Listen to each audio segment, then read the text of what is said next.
we have been asked by Dave Parks to help facilitate this morning's Real Estate Accelerate. We're excited to do so, but it's our first time doing so. So please forgive us if there's any bumps in the road. We've got Tasha who can get us back on track if we screw anything up majorly. Started with some introductions. My name is Carter Martin Jr. I have been in real estate for about 7 years. I'm a broker associate and team leader with the Ignite Property Group of Seminole Realtors. I serve on committees on the both local and state level with our realtor associations. Currently on the local level, though, I am a director. My first year as a board of director with the Greater Louisville Association of Realtors. So I'm excited to be here. Something fun about me, I am a black belt in Taekwondo. So yes, I can get my foot above my head. So, all right. So that's something fun about me. See, I see some smiles. I love seeing faces. There we go. All right. So, but more importantly than me today, our topic is going to be on getting listings in a tight market. I know some of the advertisements talked about, some out of the box type ways, but we have a guest speaker on today who will talk with us, and that is in the person of Greg Virgin. Okay, Greg's a Louisville native who loves his hometown. He attended St. X High School and the University of Louisville. Go Cards! He studied political science. He was a McConnell Scholar. After working in the economic development in Louisville, he earned his MBA in entrepreneurship from the University of Louisville Business School. He loves things like endurance sports because he's in shape. He likes running, swimming, cycling, and that's why I had to throw my Taekwondo in there because I was looking pretty bad compared to Greg's list here. But Greg is married to Stephanie Virgin. They are both proud advocates for the Kentucky foster care system. And are parents of 2 wonderful children who they met through that program, and they are wonderful. And I'm going to add beautiful children. He's been an agent since 2015. I've had the pleasure of knowing him since then. But he opened his own real estate brokerage, First Saturday Real Estate, in 2018. He currently serves 6 agents, and they've grown their business upwards 170% in the last year. So I think you'll agree with me that we have an excellent guest here today who will help us understand how to get some listings in this tight market. All right. So with that, Tasha, do you think we're ready for our first poll? Yeah, we sure can. Okay. So I think our first poll is, this is last year versus this year. Okay. Have you had more or less listings than last year this time? And with this poll, it's kind of like a percentage thing. So if you're the same, you can click on same, or you can say, less by 25, 20, 10%, 5%, or you can go the other way with more. So we'll give some people time to do that. So please participate in that poll. And looks like a horse race looking at the poll statistics here. Right. Yeah, it's the first time I've seen this angle of the poll. Yeah, I've never seen this angle of the poll. Yeah.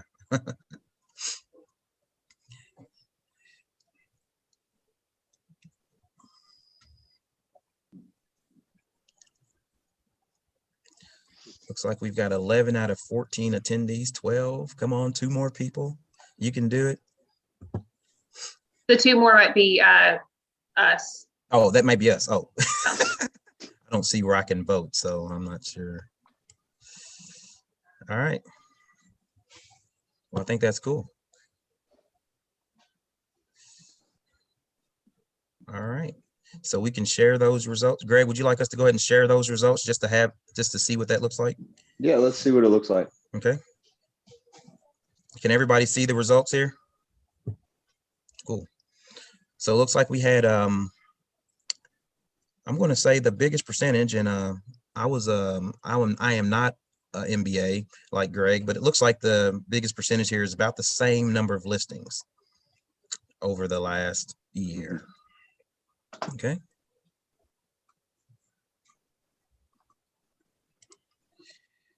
All right. And so then we had a second poll, and I hope this lines up with what you have, Tasha. So our second poll is last year versus this year again. How much higher or lower do you think the MLS listing inventory has been year to date?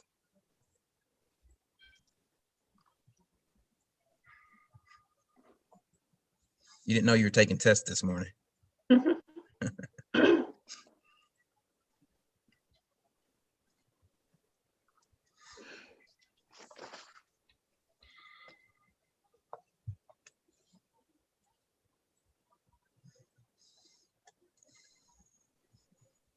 Carter, I'll know on the last poll, it looked like there was five people said that there were less listings. They were getting less listings. So they were getting less. Some were, yeah. So pretty significant.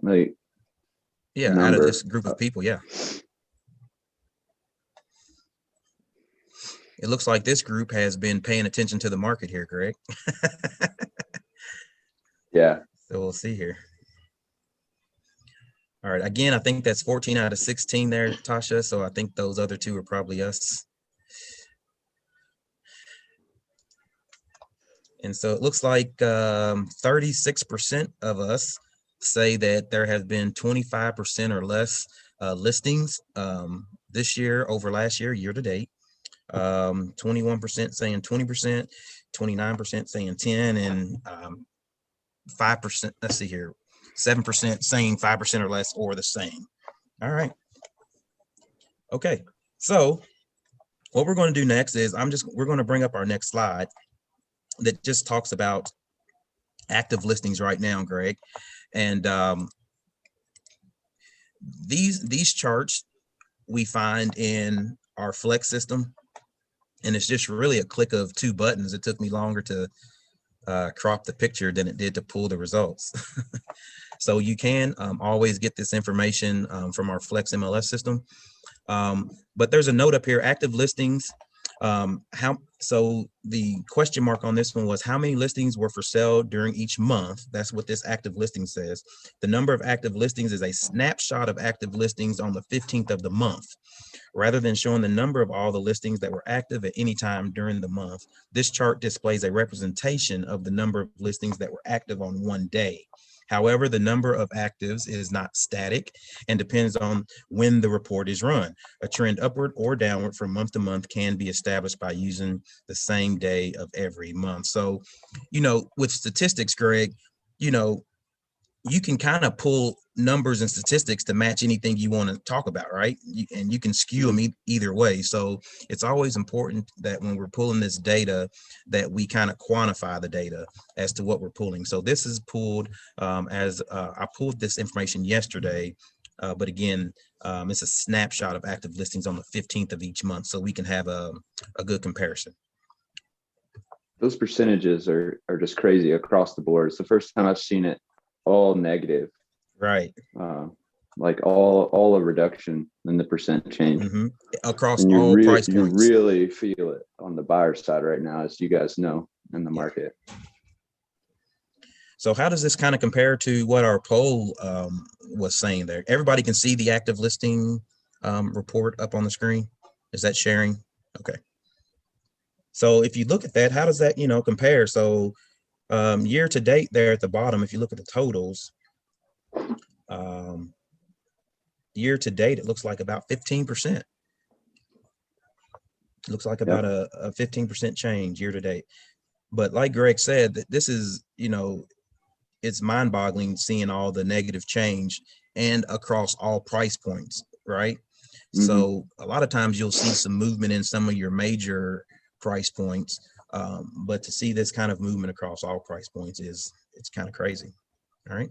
Yeah, it's interesting it would be interesting too to look at so you had this is active listings, like houses that are sitting on the market, and then to look at the difference in how many listings are actually selling right. and under contract year over year too. Because if I'm not mistaken, I think more houses are actually selling. It's just the nature of the high demand, low supply. Well, the high demand, I think Right. more drives this, is more people are getting houses under contract. So fewer houses are actually just sitting on the market at any one point in time. So kind of the nature of the purchasing process is very different for buyers. You know, their data, like data is readily available to them. They see what they want, they go get it. It sells quickly. And the houses that are likely sitting on the market either have a condition problem or a price problem. Yeah. All right. And so with this, we're going to start moving on into the topic of the day, right? So we see that there is the problem, right? So, what can we do about it? And, how can we move, as agents, how can we get more listings? So when I first came to the business, Greg, I don't know if you heard it from some of the people who were more seasoned. I would always hear this thing, list to live. Did you ever hear anything like that? Mm-hmm. List to live. Okay. Yep. And so we're going to move on. Greg, before we go into this next one, is there anything, I can bring up the next slide for you. You just let me know when to click through. But is there anything that you would like to just talk about in general before we go through the slide presentation? Yeah. Well, for one, thank you for asking me to do this, Carter. I wish that I had a magic wand and I could, ensure that, I can get as many listings as I need. But in the reality, it's just doesn't work like that. And so anyway, I just want to set everybody's expectations. There's not going to be an end all be all solution that we provide, but we're going to provide best practices, I think, today, and hopefully encourage a lively discussion between smart agents that can help us all go back to our businesses and implement some changes that may bring more listing business to us. I think that's the overall goal. And by the way, Carter, I didn't mention I wore my vest today just for you. Hey, sweater vest nation, baby. It's sweater vest. It's sweater vest too. Yeah. So anyway, thank you guys for having me. It's definitely been an exciting time to be a real estate agent, to say the least. It's really hard for buyers, as you all know. It's pretty much constant 7 days a week if you have an active practice. So listings they might as well be checks in the bank, right? So let's go ahead to the next slide and let's talk about it. So just the format of today, we're going to talk about like high level, how I think about listings and getting listings. And then we're going to go into some tactical aspects, different ways that Carter and I and other people, tactics that they use on a regular basis that might help them grow their listing business. So first, as I indicated, there's no silver bullet. There's no way, like one thing you can do that is going to ensure that you get listings. So if you accept that, I think it gives you some relief. Like there's not going to be one thing that you change that is going to change your listing business. And I can assure you that there's no trick. As many ads as you get on social media that says you can get more listings, I've got all these appointments, that's a bunch of hogwash. So because this is not how it works. And I would encourage you to start framing your thought process when it comes to growing your listing business to 6, 12, 18, 24. You need to be thinking 6 months, 12 months, 18 months, and 24 months out when you think about growing your listing practice. It's not an impulse buy. It's not something that you do on a whim, selling your house. It's not something that you grab when you're in the grocery store. It's not something that you get an advertisement and say, you know what? Oh, I'm just going to sell my house today or tomorrow or next week. It's a long process. And so I think that when you start to think through that this is what I would call a very long sales cycle, if you're comfortable with that, that is empowering so that you can start planning how you're going to start implementing a consistent, persistent process of connecting with people. So the key thing, you can go in many different ways in growing your listing business and be really successful in many different ways. But the key is to commit to one way, a strategy, and to execute and be persistent over time. I've been guilty, and other agents that I've worked with have been guilty of like, you know what, I'm gonna implement this new program or process, and I get off gung ho, I start petering off, petering off a weekend, 2 weeks in. And if you look 30 days forward, I've stopped. And then I'm looking back, I'm like, well, I didn't achieve my goal. I didn't get any more listings. So, that clearly didn't work. And so one of the things that I'll encourage you to do is when you take, after this meeting, you go think about your practice, whatever you decide to do, commit to it long-term, plan for it, look forward, because getting listings and earning people's trust and creating timing is something that just takes consistent communication with people, persistent strategy, execution. And that's going to be something that I will encourage throughout this presentation. And I encourage to our agents and that we implement in our business.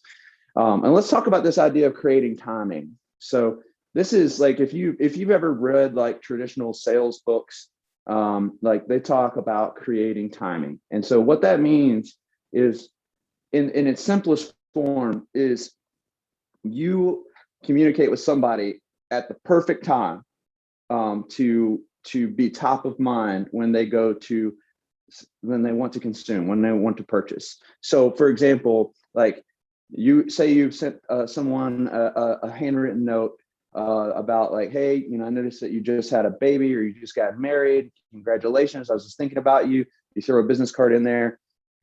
Let's say that you do that and it just happens to land on their desk the day that they're like, you know what? I think we need to move. I think we need to make a change in our housing situation. And so just the sheer act of being there at the right time, that's what I consider creating timing. And the process of creating timing is just that consistently communicating with people in order to be there at the right time. If you've ever gone to, and Carter, I know you've done this, but Brian Buffini, the real estate trainer and coach, so he would call it like every 30 days, the people that refer you business, they need to have their reticular activator, activated. So in order, the reticular activator is basically something, just re-upping their recollection of you. And so they think Carter Real Estate, and at least one time a month, they think Carter Real Estate. So think about that. If you are in someone's head about, consistently saying, all right, Carter Martin Real Estate or Carter Martin Luxury Real Estate, that helps you create timing for when the time is right for them. Also, when the time is right for them to refer you. So it's really hard to create timing at the perfect moment for someone who's going to buy or sell their house.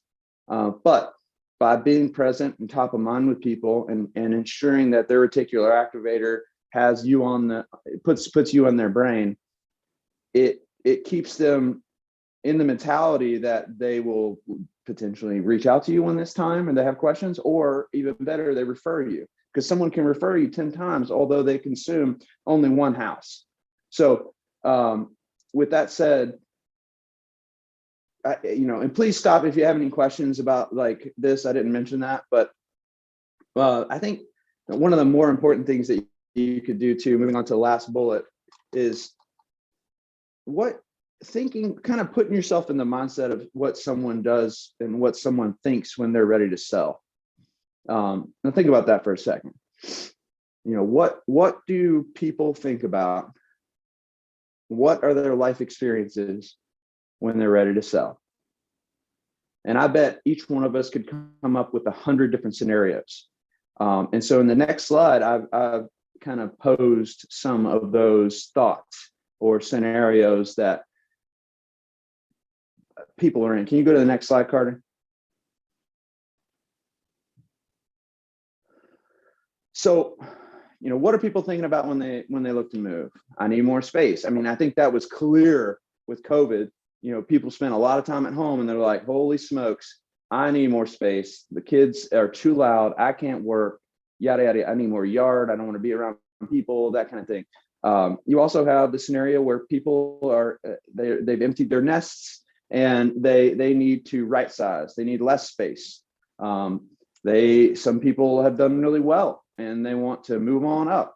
And so they want to sell their real estate and go to a nicer neighborhood. They think about schools, community. One of the big things about me and my family, like we might move in the next couple of years. And one of the primary reasons that we would move is that we just kind of landed in on a dud street. And we're pretty friendly people, but man, we just can't seem to break the barrier, peel the onion back with some of our neighbors. So that's one of the main drivers for us. The house is less important to me than the people around me, and how I'm going to be able to build community around me. That's a really important aspect to us.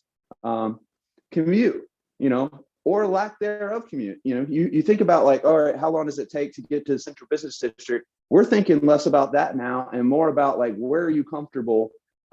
Where can you have your home office? And it's not as important to you to be able to drive to where you work, because we're finding more and more people are working from home. And I'm sure, that's a international trend. On the marriage front, people getting married. Think about that. Like, all right, you get married, guess what? We have one of our friends that we sold a house to that was recently married. And it's very common that when people get married and they already own a house, that the spouse doesn't necessarily want to be in that house. They want to make a decision to live somewhere together in that house. That seems to be very common. And so one of the things that we're thinking through is like, we need to get back in touch with them, make sure that we are actively in that person's brain saying, hey, we're here if you need anything. So also on the sadder part, divorce. I don't know, all of you guys, if you've been in real estate for a little bit, you may have gotten a call from one of your close friends, and you're the first person to know that they're going through a situation in their marriage. And one of the biggest assets often in a marriage is a house.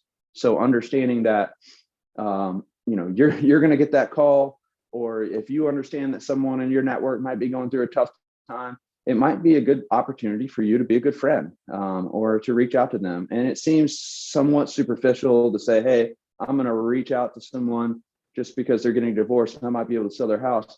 Yeah, I'd say that can be perceived that way. But Stephanie and I always say that real estate allows us to be better friends, to be better people, be better community members. And so we kind of look at the angle as like, yes, there is potentially some upside for us in a business to help to reach out to people in times of need, but also we primarily view it as an opportunity to just be kind and be there for people. And so, and you see, I'm getting a little ahead of myself, but almost everything that I'm talking about, like the concept of trying to put yourself in the head of someone who might look to sell their home, it's all about getting in touch with people, building that relationship, being a part of their life, being front of mind, and doing that with not just one or two or three people, but everybody who likes you, everybody who cares for you, everybody who you would like to serve, making sure that you're a part of their life. And that's a long game. That's not like, hey, I need listings today. What do I need to do to have a listing by Friday? It's not like that. I would say if you go about a strategy that tries to make that happen, and it's like a quick fix, you're going to spin your wheels and you're not going to be successful. So what I'm encouraging by talking about what getting in the head of sellers is just trying to put yourself in the situation, trying to prioritize the people in your sphere of influence that might be in need in the medium to near term, or even the long term, of someone to help sell their house. We've seen a lot of people relocating, people selling their house because their careers are changing, moving to another part of the country, people coming to Louisville from bigger places, bigger cities. So, connecting with those people that maybe have some roots in Louisville, but their career has taken them to bigger cities where it's more expensive on the coasts in New York, Chicago, but they might have an opportunity to relocate to a place like Louisville, which has an excellent cost of living and a better lifestyle, while they can also still work for whatever the job or career is that they have going. We've sold a house, multiple houses, to people that have relocated outside of a big city within the last 12 months. And they love the space. Can you imagine sitting in New York City when the world has been shut down? You don't live in New York City for the housing unless you're super wealthy. You live there for the lifestyle, the community, the air, the people, the food. It's the hustle bustle. But when the city shut down, you don't get any of that. You just get 400 square feet of and 8 walls and 2 rooms, and then you're sitting there with, you know, potentially a spouse working from that space for 90 days with barely setting foot outside. That sounds miserable. A lot of people decided to kind of up and leave through COVID. So don't discredit.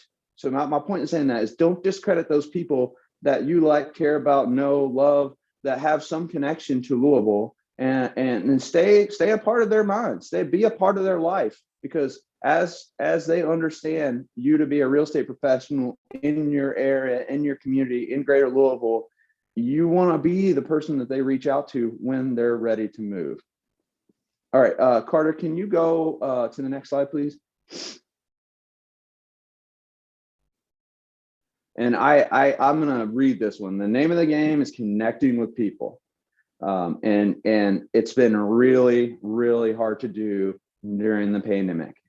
So I'm not surprised that people are struggling getting listings, because our ability to get out and meet new people or stay connected in an intimate, like, social way with our network has been crippled.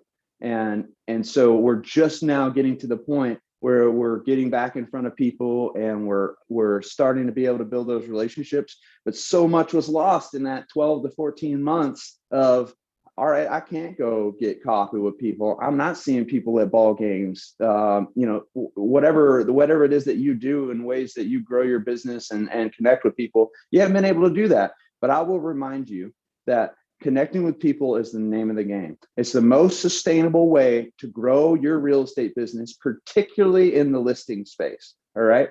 And so when you connect with people, and I'll say this, I'm getting ahead of myself again, but I would say that most of our outward communication is personal. Like, meaning when I connect with somebody and I call Carter up. Carter's not the best example because he's a real estate agent, but he's also a friend of mine. When I call Carter up, I'll call him up like, hey man, how's your family? How's your kids? Oh, your wife, I know she was deployed. How's that going? Is she back? You know, is everything going well with that? You know, what's going on in your life? Are you still training? How were you able to train in the pandemic? Yada, yada, yada. And 80% of our communication is going to be about our relationship, his family, what's going on in his life. I'm going to talk about what's going on in my life. And then 20% of our communication is going to be about real estate. And you know what? I won't have to bring it up with my friends and family. My friends bring it up. We're in the easiest sales business there is. I'm telling you, I've been in sales before. There's no other sales role that you can have out there where you don't have to say, hey, you want to buy this? That's just, you don't have to be cheesy in real estate, because inevitably you just start a conversation with somebody, they're going to talk about real estate. They're going to say, hey, what are you doing? Oh, I'm a real estate agent. How's the market? How many times have you had that conversation? It's a wonderful thing. But the point here is, if you want more listings, you have to connect with people. And what I would suggest to you is thinking about this, is that use the 80-20 rule. 80% of your communication needs to be about you, them, the community, their family, what's going on in their life. And then 20% of the communication will inevitably be about real estate. And that's the part, the 20% of the conversation that will inevitably happen. That's the part that gets the reticular activator going. And so when we talk through, we're going to start talking about tactics here in just a moment, like specific things, strategies, ways to go about growing your listing business. But the key here is be personable, but real estate relevant. So that's a strategy that we have implemented that has helped us grow our business, is that we're personal, we're personable, we're approachable, we're kind, we're involved, but we're also professional in our presentation. So we talk about things that are real estate relevant, that aren't about necessarily selling or purchasing your home. And what we convey with that image in every different way that we communicate, I mean, against over all platforms, every way we communicate is a professional, real estate relevant mentality. People view us as a real estate expert. And I think that should be an overall theme for you guys as you look to grow your practice, making sure that everything you do is approachable, real estate relevant, and professional, because that is all you need to do to keep you on the brain of the people that may refer you or that may use you to list their house. So before we get into tactics, are there any questions or thoughts anyone has on what we've discussed so far? Hey, Greg, one of the early on questions, and I think it's still relevant now, even though we've kind of gone through a couple of things, is Liz asked, what if this is your first year in real estate? So are the things we're talking about today just for experienced agents, or can this also help newly licensed agents? I think this is almost more applicable for a new agent. A new agent, you got, I mean, it's an uphill battle as a new agent. You have to think long term, because you're going to be really disappointed if you think you're going to make a sale just immediately when you hang your shingle and you're out there selling. So I think everything that we're talking about today is extremely relevant to starting in a real estate business. And so the difference I would say is that from established agents, hopefully you have people, you have your database, you have your list of people that love you, support you, that you want to serve or have served. But as a new real estate agent, you need to build that list. You need to work from that list. You need to think about, this is a good transition to the next slide, I think. But you need to, let's see. So you need to be thinking about people who know you, love you, that you love, and that you would be happy to serve as a new agent. And those are the people that you need to reach out and connect with. They need to understand. You need to train them to understand that you are the professional in real estate that they should trust, and that takes time. I mean, you're talking about people that think about purchasing a house. They do it, let's say on a fast side, they do it once every 5 to 10 years. So it's not something that happens very frequently. So you just need to be persistently communicating with the people in your network, whether you're a brand new agent or an existing agent, letting them know that you're a real estate professional, because they don't need you very frequently. And so you just have to be there, like a constant little friendly buzz that's saying, hey, I'm here. And then over time, you'll find that helps you grow your business. Just those little things that you do on a regular basis, stay connected to people. And the beauty of growing your practice that way is that you can have fun doing it. And like you can do things that you enjoy, and you actually, by having fun doing these kinds of things and connecting with people, by doing that, like, and being genuine, you're going to find that that's even better, because people really appreciate like someone that's being genuinely themselves. Like if you really like to play softball and you just go out and join a softball team, and you just happen to be a real estate agent, you're there, you're enjoying it, you're connecting with people playing softball. That's the kind of thing that's enriching. So that's a great question. I hope I answered it, but I would say that this is extremely relevant to someone starting their business. Is there another question, Carter? I haven't been keeping up with the chat. Okay. I say, like, let's go to the next slide. All right, so now we're going to start getting into the tactics. This is, I think, what people expect when you say, how do you get new listings in a tight market? This is what you're going to expect. Like, what can I do? Now, what we're going to talk about, and I'm going to encourage more discussion here, particularly from Carter, who has grown an incredible business at Simonin with his team to provide insight too. But if you have thoughts or questions on these, this is a great time to have like a group dialogue on these types of things. Now, every single one of these things will not work if you just do it once. It doesn't work that way. You can't make one call to your network once a year. Like, it just doesn't work. It has to be consistent, planned out over time. And so that's one of the things that I'll say when we talk through tactics of how to grow your listing business. That's going to be that's a theme for all of these. So One of the first things, and for the newer agents, if you don't have a list of people that you love, that love you, that you think are going to that would trust you in a real estate transaction, you need to stop everything, literally stop everything, turn off your phone, and start writing down those people, and you need to get their contact information, and at the very minimum, you need to have them on a spreadsheet or a piece of paper, and you need to start reaching out, connecting, because like I said, the name of the game is connecting with people. You can't just sit back and say, all right, I'm going to post on social media a couple times and, everybody knows I'm a real estate agent now. I guess this listing's just going to come to me. No, you got to get out. You got to sift through the relationships and understand what's going on in people's lives. And then through the diligence of doing that time and time again, your business will come. You are in the best industry ever for being friendly to people. It is awesome.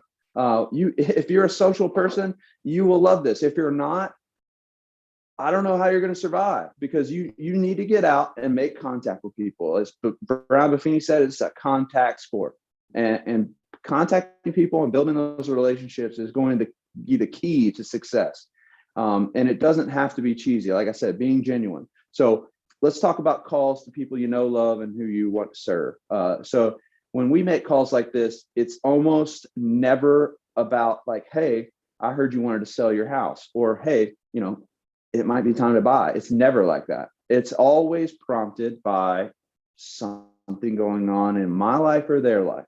It's always like, if I can create an opportunity, for example, I like to go to Louisville football games, and I've really missed that over the last year. And so I have an extra ticket.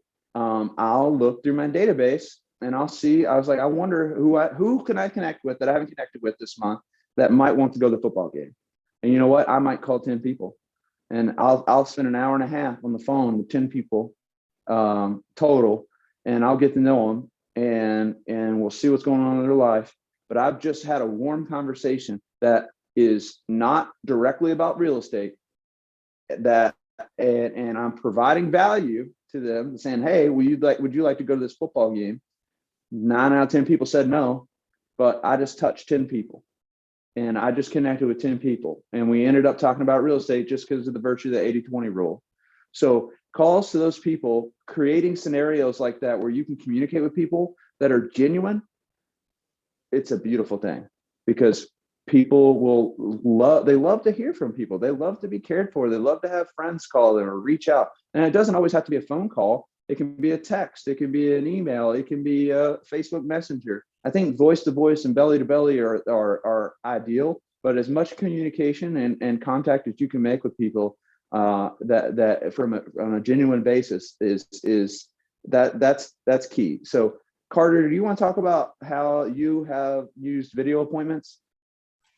Sure. With this this COVID pandemic that we've been through for over last year, because contact is so important, and we're on Zoom right now. So this is how I do my video appointments. If I can't get in front of you, people looked at you weird if you went and knocked on their door about a year ago. They want to know why you're on their porch. But if I could call them and just send them a link, said, hey, I haven't seen you in a while, I haven't talked to you in a while, I missed you. Can we jump on Zoom? They would click the link and they would just pop up. And so video appointments have been my pop bys, my door knocking, just my social outlet to my clientele. Even though things have eased up now, Greg, I still find myself using it because, now it turns a 20-minute drive and a 30-minute visit and another 20-minute drive back to just maybe a 10-15-minute visit on Zoom, and I can get more and more contacts in. So I've been using video appointments, and that's one of those things that came out of that COVID pandemic that I'm going to continue to use. And I've also done listing appointments, buyer consultations, and things of that nature through it. Yep. Anybody else? Has anybody else been using video appointments? Have any comment about using video appointments with listing appointments, buyer consultations even? Any good, any bad with that? Carter, I know when you told me that a couple days ago that you have been meeting with people just impromptu on video chats. It's like you've used video like a phone call, basically. That's not something that I had done much of, but I really like the concept, and I think that it's a perfect time to kind of transition and do that, and allows you to be very efficient because you can sit in the same place and have multiple conversations with people. But also, in our world now, people are very comfortable on video, or they're very comfortable with the concept of hopping on a Zoom or hopping on a Google Meet. And frankly, that took me a while because I really don't like this medium. I'd rather be in person, having a discussion at a round table with everybody right now, reading the room, understanding, people's body language, engaging and communicating. But I thought that it's a really cool concept to just schedule it. Like, hey man, I missed you. Send them a video cut. Can we chat for a sec? I really like that. All right, so let's talk Greg, about. we've got a question here. Sure. We've got a quick question here from Liz. Has anyone used Facebook Messenger instead of Zoom, and was that effective? And I'll speak up with that one, Liz. I have used. Is anybody else experiencing some trouble hearing Carter? Oh. Okay. I have used Facebook Messenger, Liz. I didn't get the best, I'm going to say video quality when I used it. I don't know if anybody else had that same experience, but I have tried to use it before. People have actually reached out to me using Facebook Messenger. I don't have much experience with Facebook Messenger.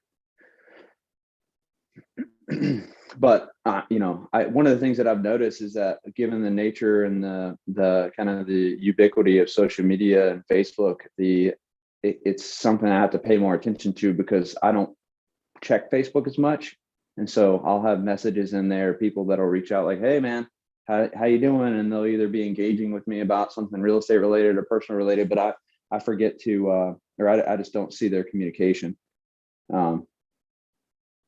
But let's use that as a transition to social media. Social media, I'll be honest with you, it's not my favorite. I think I understand the tool. It's kind of like a necessary evil for me personally, but it's something that gives agents an opportunity to stay connected, to stay relevant, to stay a part of people's lives in a very efficient way. I think the key in social media, particularly in growing your listing business, is to ensure that you're real estate relevant, but professional in your communication. But also, it's not. I can tell you that one of the things that makes me cringe when I see an agent post something like, "Hey, I'm a real estate agent. Like, list your house with me. Give me a call." I'm guessing that no one in the history of social media has ever called someone based on one of those messages, but I could be wrong. But what I think the better strategy in using social media is to be yourself, to be genuine, to try to build relationships based on things that are going on in your life, to engage with other people and what's going on in their lives, and also to spend that 20% of time talking about real estate and real estate relevant things. And so I think that people will start to ignore your message and maybe even go so far as to mute your message if you're just talking about your real estate career all the time. People don't like to be sold to, but they love to buy. That's an old real estate concept. But and so the thing is somebody thinks that you're just spitting off like, "Hey, come sell your house with me. I'm really good at my job." That kind of messaging, I don't think is very effective in social media. I think you just need to present yourself on social media as being a real estate expert, a professional, and you need to do that 1/5 of the time. So, and the other 80%, I think, needs to be about what's going on in your life, how you're a member of your community, how your family is going, and whatever else you enjoy. and also spending some time engaging with people and what's going on in their lives, because that's the bridge that you need to create between people, that relationship, that a bridge of trust, where they can say, all right, yeah, I am going to reach out to this person when I am thinking through the process of selling my house. So can you go, any questions about social media? Social media is a big, chunky topic. There's no other questions in there, Greg, but I'm glad you brought up that social media. And just to tie that back, okay, so how can I use social media then to generate some listings? And so if it's not me posting, hey, let me sell your house, how then can I use social media? So one of the ways that I use social media, not just for listings, but for my business in general, is I don't concentrate so much on posting on social media. I post a lot, right? But I don't concentrate on that. What I'm using social media for is I'm kind of crawling everybody else's pages to look for reasons to give them a call. Are you picking up on that? That's what my pastor says in church. Are you catching that? All right. So I'm crawling. So I'm going to crawl Christine's page to see, is she complaining on social media about being stuck in her small home office, or is Greg's neighbor's cat always, running through his door every time he opens it, what have you. I am looking for reasons to call someone, and I'm looking for those indicators to say, hey, why can I call them? Can I call them because, hey, they just said something about getting a new job in New York? Hey, well, do you have anybody that's going to sell your house here? Do you need a referral to an agent in New York, right? So I just maybe hopefully picked up a listing and a referral out, right? Is someone having kids? Is someone downsizing? Did someone just mention that they're moving their parents in with them to take care of them? Where there may be a house out there for sale, right? So when you think about social media, I'll challenge you. This is kind of my out of the box thing. It may not be that out of the box. I'm getting kind of old and square, but I utilize social media to find out a reason to call you. Is it your birthday? Is it your anniversary? Did you get a new job? You may be thinking about upgrading your house now, which could get me a sell and a buy, right? So when you think about social media, think about things. Don't think so much about what you're posting. Stay relevant, stay out there. But like Greg said, I post more about, being happy. People want to know you as a person. So they want to see what you're doing in your life, so they have reasons to connect with you too. But use social media to figure out a way to contact someone else, right? Birthdays pop up on there every day, anniversaries, just anything. Someone's graduating, right? Kids are graduating here pretty soon. That may mean an empty nester. We don't need 5 bedrooms anymore. Maybe we only need 3. So that's what I do. And Judy says she does the same thing. Great. Yeah, so do you want great. me to go to this next slide? I know we're getting pretty close to that 10 o'clock hour. Oh yeah, let's go to the next slide.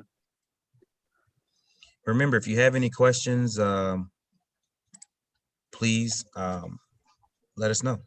So now let's talk about online leads. Now, Carter and I are pretty biased. We both have made the strategic decision to grow our business via referral. So like a lot of what we do is not around online lead generation. However, online leads, it is a viable way of growing your business. Can everyone hear me? Okay.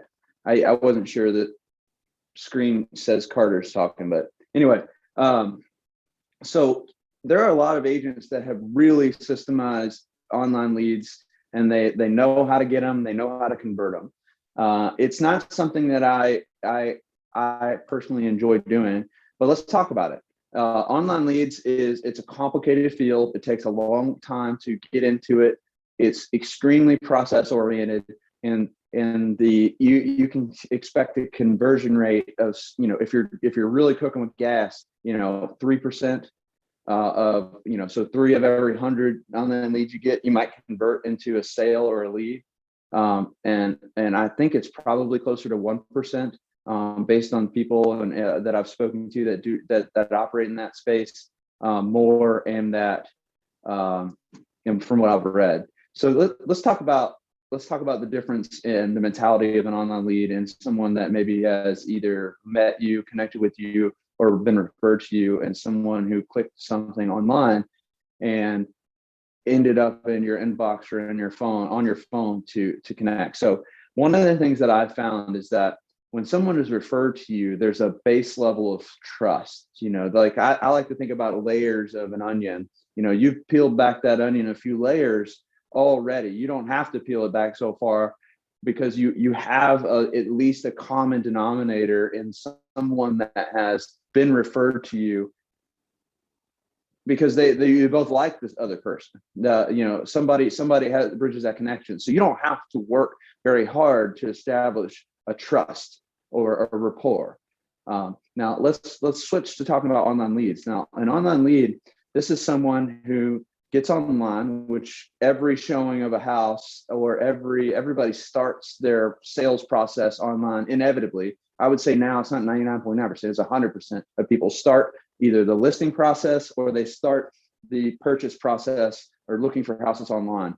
But the nature of what they do is they click a button and to say, hey, I want more listings, or I want to go see this house, or I want to know the value of my house, and they're routed to you. So at that point, depending on the service, you could either have multiple people reach out to you, or you could have one individual reach out to you, but there is literally no rapport. Most of the people that click those links are people that are uninformed about how the real estate process works. They don't know you from Adam. They view you as a salesperson. They view you as someone who, is just a resource to give them information. And so you have to really work hard over time to establish the rapport, to establish the trust. So with that said, a lot of people sell a lot of real estate, but I would say the concept with online leads, the theme is that it's a numbers game, and it's a follow-up game. It's a contact game. And ultimately what people that are successful with online leads is they work to build the rapport and the relationship with the person on the other line. But unfortunately, most the 97 of the 100 people that call aren't interested in building that relationship, or they don't understand the value that you bring to the table. So again, this all sounds very biased, and I would encourage someone who's had success with online leads, maybe give some insight. But it's like I don't enjoy the process of online leads or trying to convert people. And that's just something, but I will say that's a viable way of growing your business. It's a growth sector in our industry.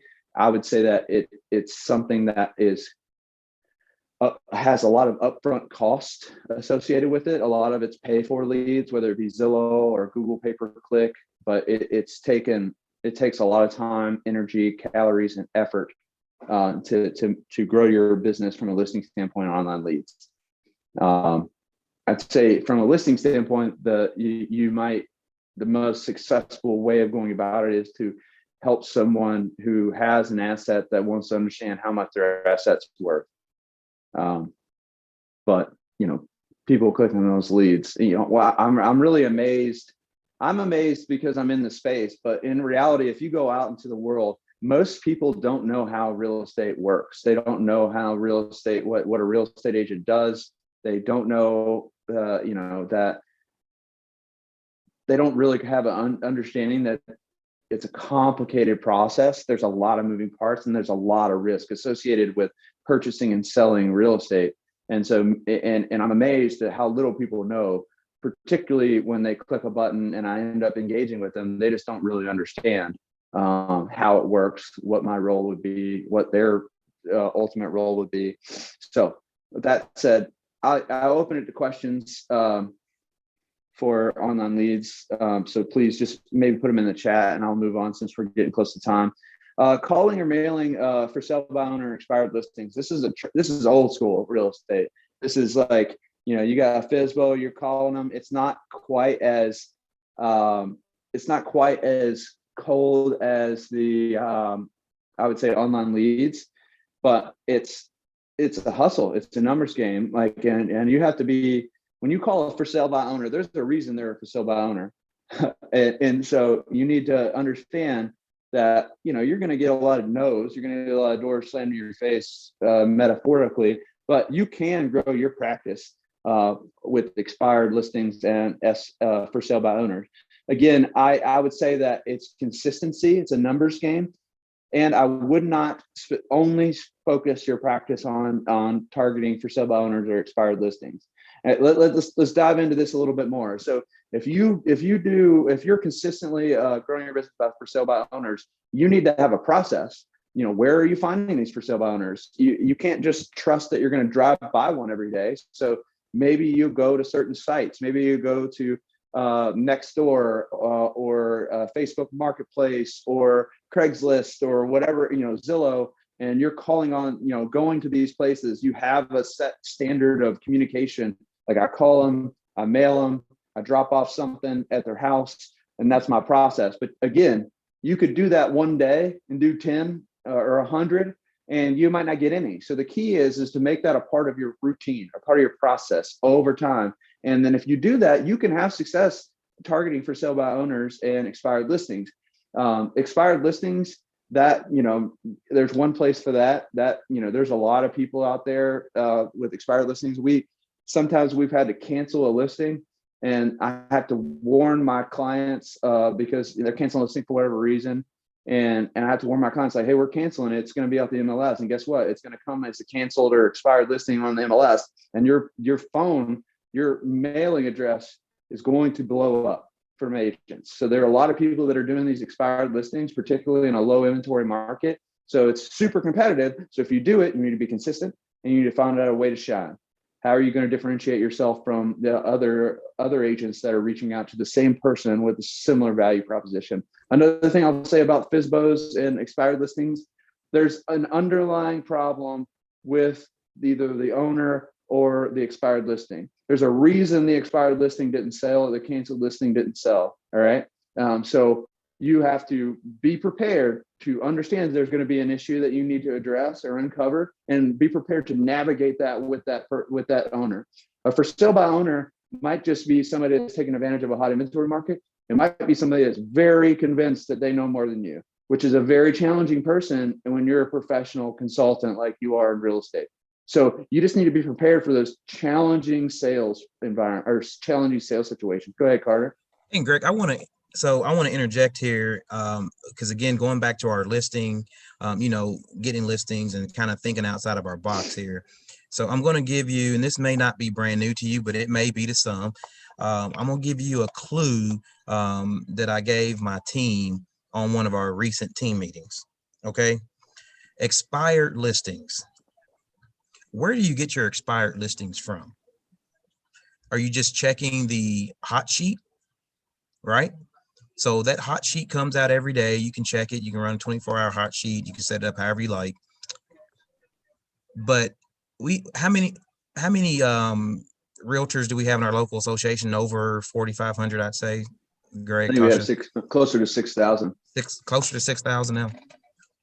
How many of those agents that are concentrating on expired listings do you think are looking at that hot sheet every day?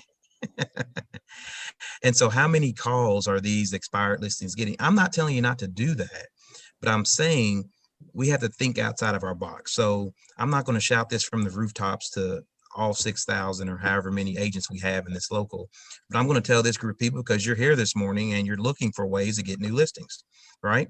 So one of the tips that I gave my team is don't check yesterday's expired listings. Number one, because like Greg said, we could just be canceling so that we can put new pictures on and relist it tomorrow, right? So it could be a waste of time. But why don't you check the expired listings for, let's say, 3 months ago, 6 months ago, a year ago, right? Right now, we're at the top of a market, would you say, Greg? We're at the top of a selling market, which means, you're probably getting top dollar for anything you put on the market right now. Even if it's I'm going to say piece of crap house, you'll still get more today than you would have gotten last year or the year before. So, which means if we're at the top of the market now, there was a time when we were at a lower point in the market, maybe not bad, but lower. So why do people's listings expire? Sometimes they don't get the price that they wanted. Like Greg said, there's a reason why listings expire. A lot of times that's because they didn't get the price they wanted, and so they just rather sit on it. So if you go back, if there was someone a year and a half ago that didn't get the price they wanted, right? Don't you think that'd be a good person to call today and say, hey, you may very well get more than what you wanted back then. So think outside the box in that sense. Really key in on how you're finding your expired listings. Don't just be like, to achieve things that no one else achieves, you have to do things that no one else does sometimes, right? So make sure you're not just doing the easy thing of clicking on that hot sheet and getting yesterday's expires. Think outside the box. Think long term, further back when that market could have been lower or somebody's situation could have changed. So that's just one thing I wanted to throw in on that, Greg, on expired listings. Yeah, I think that's awesome, Carter. And I would say too, be creative and unique, and be genuine, I guess, is probably one of my favorite words. Be genuine in how you approach these people. Be yourself. Don't try to be somebody else or try to pull a template offline. Like, put pen to paper and talk about you as a value and what value you bring to the table.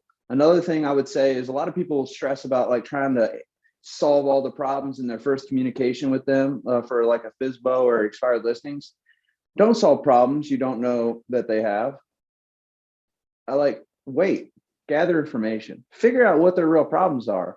Your goal should be to get a communication chain started, get them to reach back out to you, get them intrigued by the value that you bring, and then understand what their perspective is, what their problems are. And then you can say honestly how you would go about solving those problems if you can.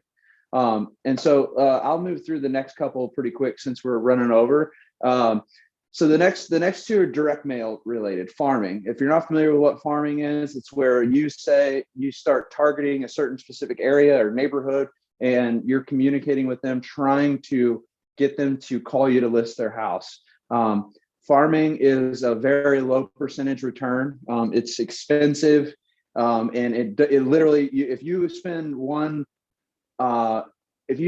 just one farming mailer out, you should not expect a return. All right. So it's a process that takes sometimes 6-12 months to build a rapport in whatever area that you're doing. And so each time that you send a mailer out, postage is expensive, printing in color is expensive.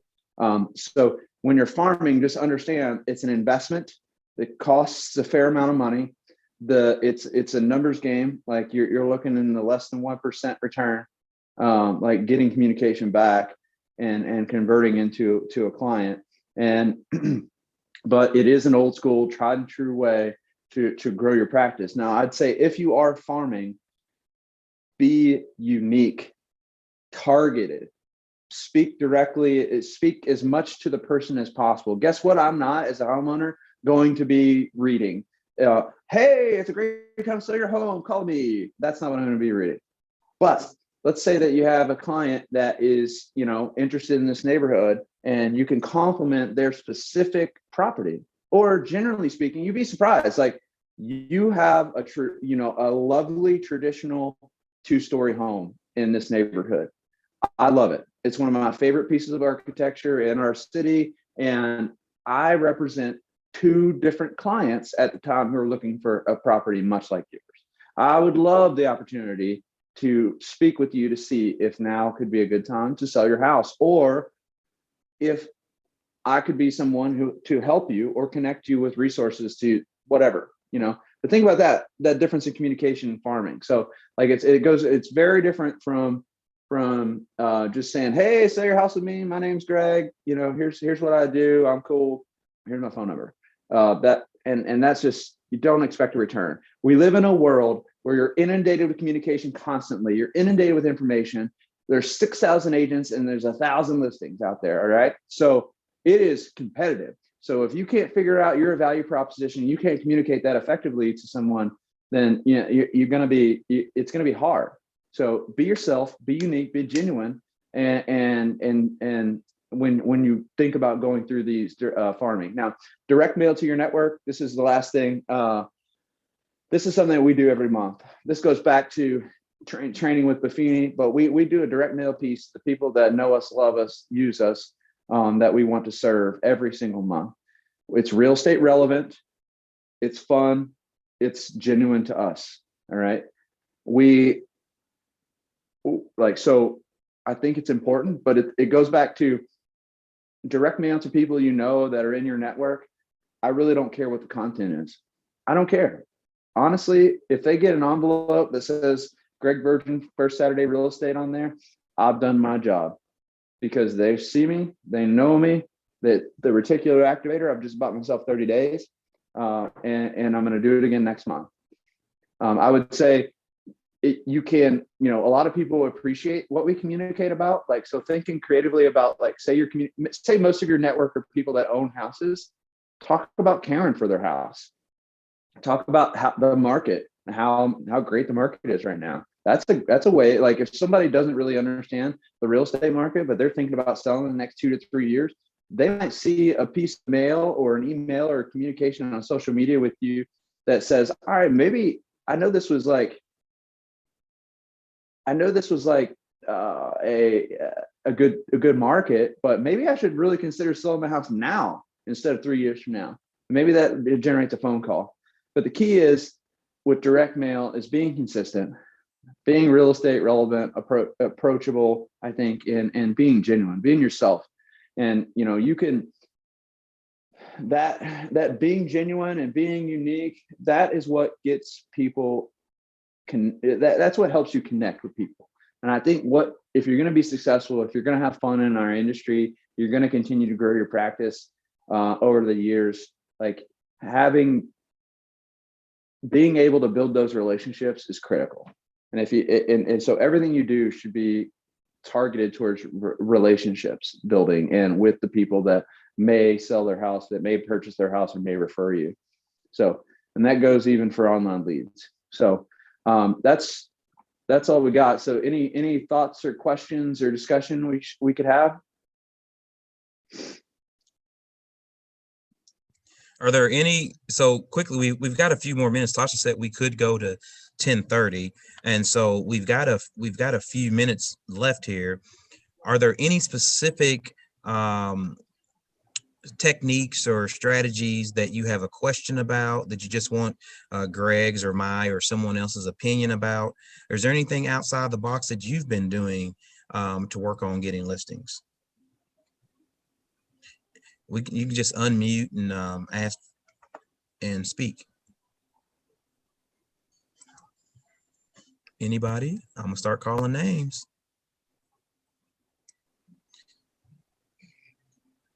Is anybody having any particular, like, obviously getting listings is a challenge, but is there any specific challenges that people have right now that you like some opinions on? Liz is asking, what about open houses? Have you been able to convert any, like, say maybe holding an open house, Greg? Have you been able to convert any of those attendees to listings maybe? Yeah, before COVID, open houses were a great way to meet people and to get, to start the relational process. It's a great thing too for new agents that just need to get into the groove of talking to people about real estate and talking and answering questions and thinking on your feet in that regard. The pandemic has really, and the inventory shortage has really changed the value of open houses, I think.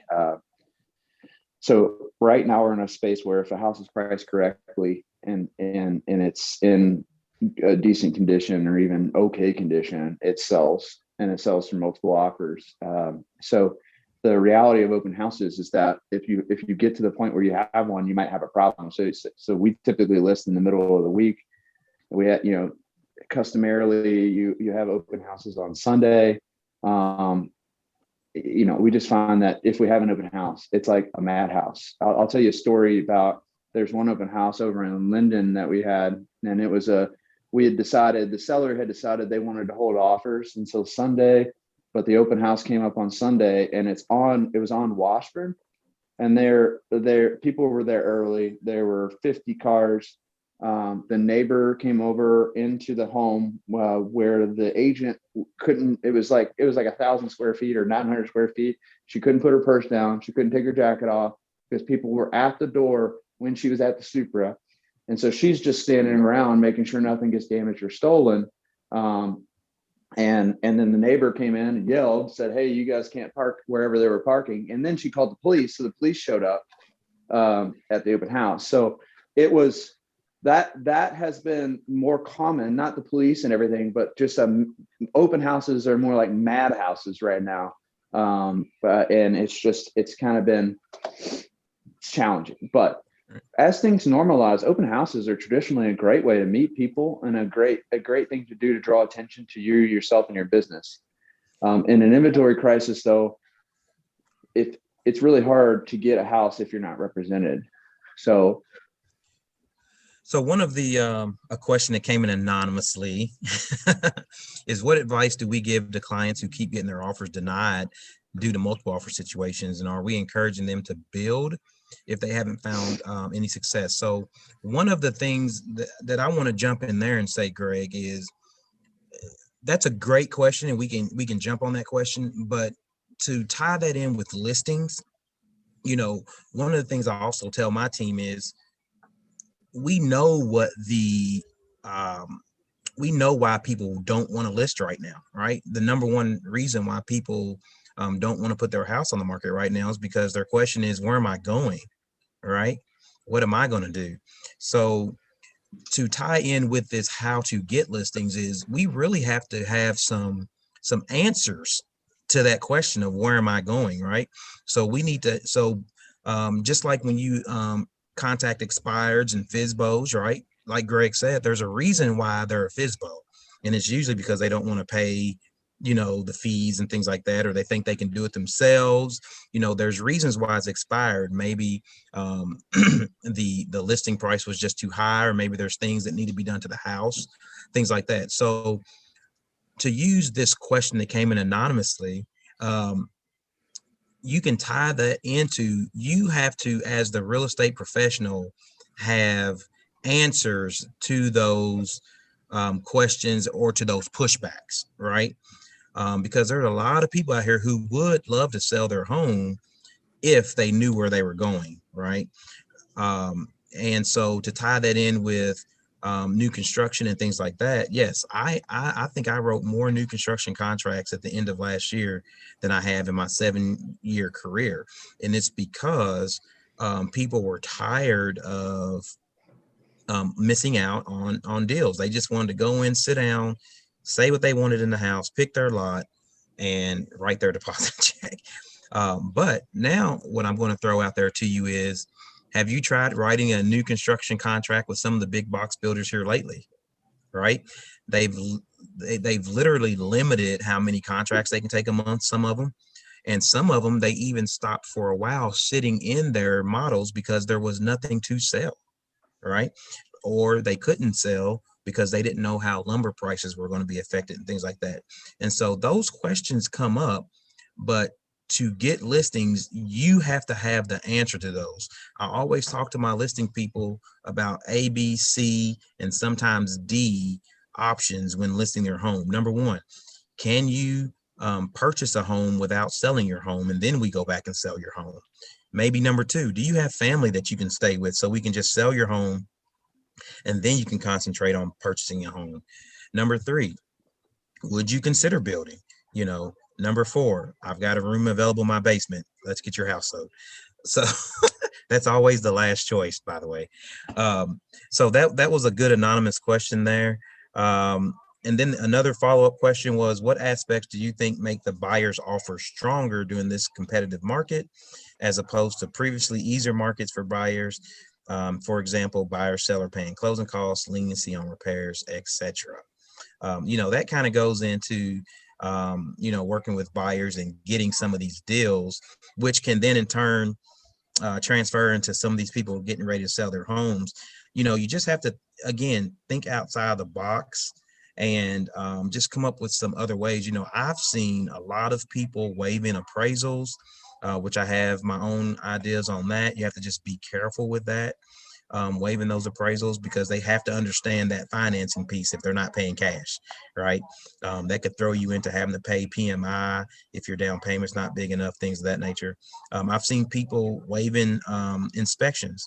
Again, talk to your broker, talk to your legal counsel on waiving those inspections and how to do that, that you don't put your buyer in a quandary, okay, and things like that. So there are a lot of different things that you can do to think outside the box. But on these listings, does anyone else have any questions or discussion on actual listings, ways to get listings? How are you dealing with pricing in relation to appraisals, of figuring out where to price since the market's so crazy? I keep getting worried about the appraisal, and I think I've listed too low simply because the market's so nuts. So Yeah, Right. I try to, when we go to a seller, we have a long discussion about the market, and we have a long discussion about appraisals. And whether if you have 10 different appraisers, you're going to get 10 different opinions of value. So we just, the key is setting expectations and basing your recommendations to your client on reality and where the market is. I still think, at the end of the day, we're dealing with the most informed consumer you've ever had in real estate. So you're not tricking anybody. Throwing your house up for some silly price, it's way over what it should. It's just not, still not going to work, because people, even in a high demand market, they aren't going to be fooled. So you have to price it correctly based on history. And you might be able to get away with doing, a very small percentage over that. But then, the best way to, in my opinion, the best way to determine value is what will somebody pay. And that's, unfortunately, we have these referees that blow the whistle too frequently sometimes in this type of market with appraisals. Anyway, so that's the problem where I'm looking at past sales and thinking, okay, nothing in this subdivision has sold for over X in excellent condition, and mine isn't. And getting offers higher, quite a bit higher than that, in one case way higher, which I didn't think it would sell for. And then the appraisal, even though we were higher than where I thought we should be, it came in fine. So maybe I could have gotten more for my seller. Had you just go with a higher thing and see where the appraisal falls after? I don't think so, Judy. I think you have to make your recommendation. Ultimately, it's the seller's choice. I'll put that out there, and we always let them know that. We can talk about that, but we make our advice based on what the market has told us and what we think they can get. But the market is such where we can't really predict it. We have people offering 20, 30, 40% over asking price. It's just tendencies. And, we just have to say, hey, listen, this might appraise. I don't see how it's going to appraise, but it might. But it's rolling the dice as a seller. One thing you could probably tell your seller to be confident is like, listen, I can tell you're going to sell your house for more than you ever could have sold it right now, even if it doesn't appraise for what somebody offered for it. But it depends on the appraiser, which way the wind's blowing that day. Sometimes it's just sad. It's a sad reality, but it's just don't know. I don't think you should ever think that you're not serving your client by selling by pricing it. They could have gotten more. I think that's just a shaky road to take. That's good. All right. Any other questions, thoughts? Well, good. So we've got some people starting to log off. So again, we want to be respectful of everyone's time. Again, I want to thank you all for being here. Thank you, Greg, for being willing to participate and share your knowledge. Again, he's doing a fantastic job over at his brokerage First Saturday. And I thought I saw Stephanie logged on here a little while ago. I didn't get the chance to grab her. I know she stays busy and running around, so Greg can sit in the office and do things like this now. But yeah, but again, probably critique me later. Yeah. She's probably already got a list ready to talk to you about. Yeah. But no, thanks everybody for being on here. It's great to see some of your smiling faces. I just want to do a shameless plug. for KYR summer meeting. If you have not gotten involved, let's start with local. If you're not involved with the local level and the state level, I invite you to get involved. And come on out. So we've got summer meeting coming up. That link has been sent out, I think, several times. I think it's in French Lick, and we'd love to see your smiling faces there to get involved. Thank you, Tasha, for always doing what you do and keeping us together. Mhm. And if there aren't any other questions or anything else we need to take care of, Tasha? Nope, all good. All right. Well, Thanks, thank you, Kurt. thank you, thank you. Thanks, Kurt. Thank you too. All right. Thank Great you, to see guys. you.